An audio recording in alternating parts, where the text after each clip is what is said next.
Okay, magandang araw sa inyo mga brothers. Meron po tayong gagawin ngayon. Ito, Yamaha FCA. Ang issue po nito ay maingay po yung kanyang head. Ayan. Marami po pinanggagalingan ng ingay ng head ng ating mga motor. Pwede po siyang camshaft, pwede po siyang camshaft bearing, pwede po tappet band clearance, pwede rin po timing chain, timing guide. Yan po ang pinanggagalingan. Pwede po tensioner. Ngayon, sa oras nito mga brothers, ayusin natin itong ingay ng makina nitong ating subscriber. Ngayon, papakinggan natin yung ingay niya mga brothers. Papaanda rin natin para mapakinggan nyo kung anong klaseng ingay itong ating gagawin.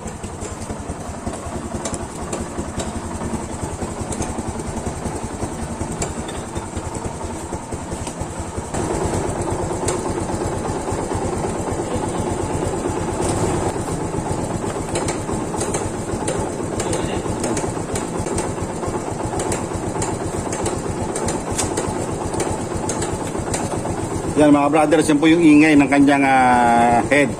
Ngayon, ang gagawin natin dito, babaklasin po natin itong play range niya. Okay?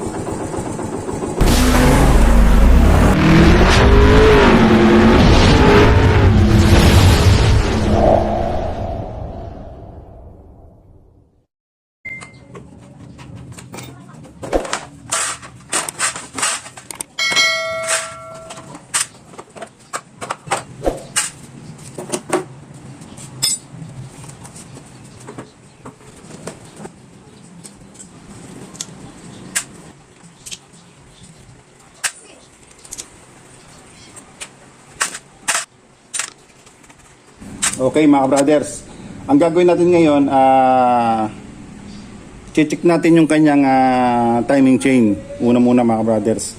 Ngayon bago natin check yung timing chain, i-TTDC muna natin. Meron po siyang butas dito, may marking siyang makikita rito.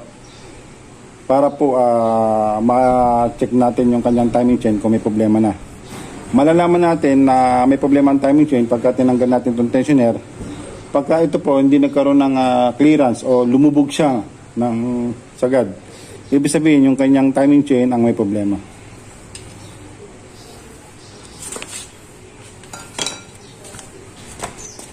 Gamit lang kayo ng T-wrench na size 17, iikutin nyo po yung magneto. Ngayon sisilipin natin dito. Okay, ayan mga brothers. Kung mapapasin nyo po mga brothers, nakatap na yung kanyang marking. At saka po itong nasa ibabaw, yung kanyang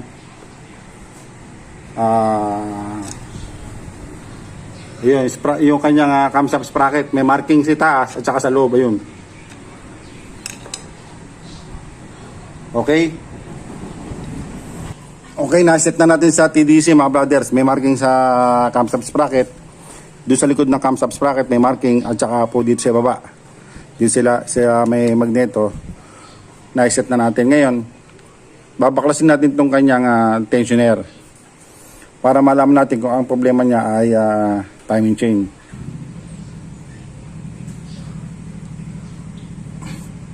Meron siyang takip dito sa dulo kasi para hindi mapasukan ng tubig.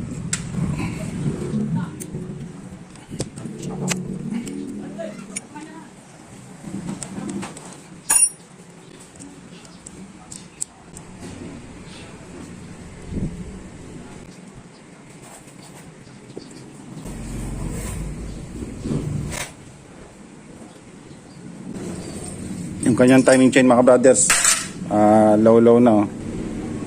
Dapat po yan, kahit pa paano, dapat nakaganito yan. Sagad na ho.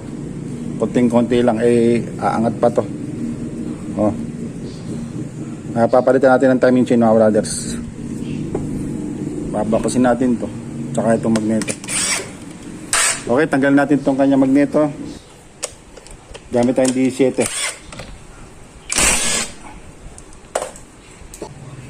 Gamit tayong puller. Pero bago natin ilagay yung puller, tagal natin itong nut. Para wag masira yung kanyang shafting.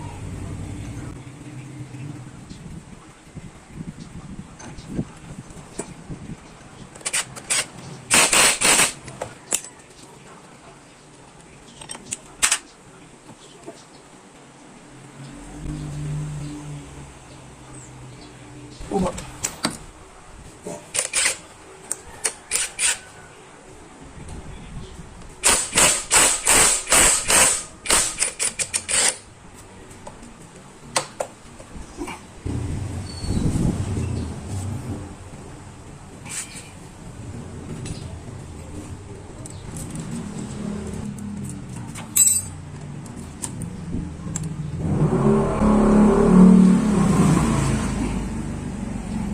Ito po yung kanyang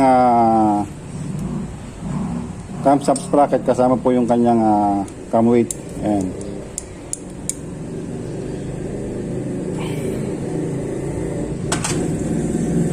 Ngayon, sa pagtatanggal po ng timing chain, meron po siyang lock sa ilalim. Dalawang 6x20. Tatanggalin natin yan. Dalawa yan mga brothers. Ingatan nyo po ito mga brothers kasi nalalaglag po talaga to. Kung nagkamali kayo ng box, mabaksak po sa loob yan. Baka maitulak nyo ng bahagya doon, malaglag. Ito po yung kanyang plate stopper sa ating timing chain.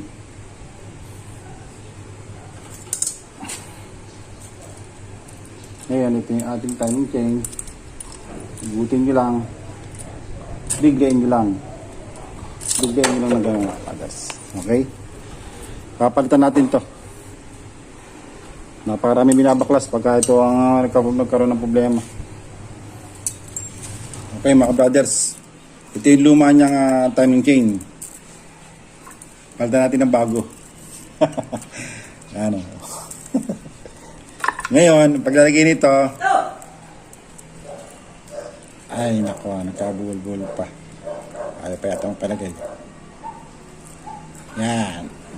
Gamit tayo ng panungkit.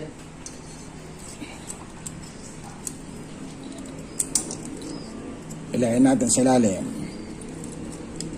para mabilis ng trabaho. Yan. Okay. Kawit natin sa ilalim.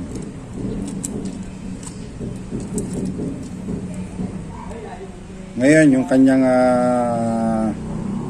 lagayan ng kunya, kailangan po nakatap sa ibabaw. Yung lagayan ng kunya, yan po yung kanyang marking. Ngayon, ilagay na po natin itong kanyang camshaft sprocket.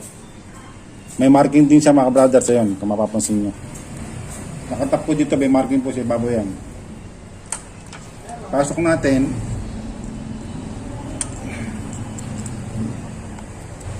Kunya, lagay natin.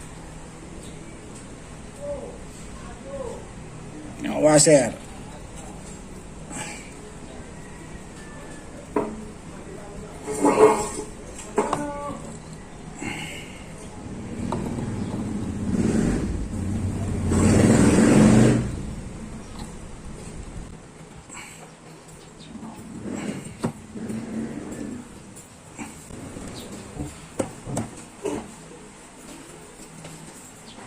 Boss! Morning! Yan. Nagawa sana akong pinball picker ko. Ayun na. Opo. Okay, lagay natin itong kanyang starter gear.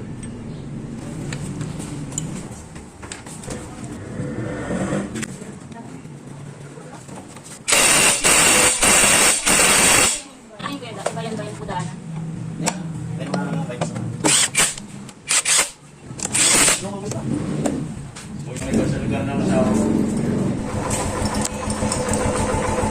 Yan mga brothers, tahimik na tahimik oh. Okay na. Dati kumakanta. Stop mo, patay natin ha. Okay, okay. Stop mo.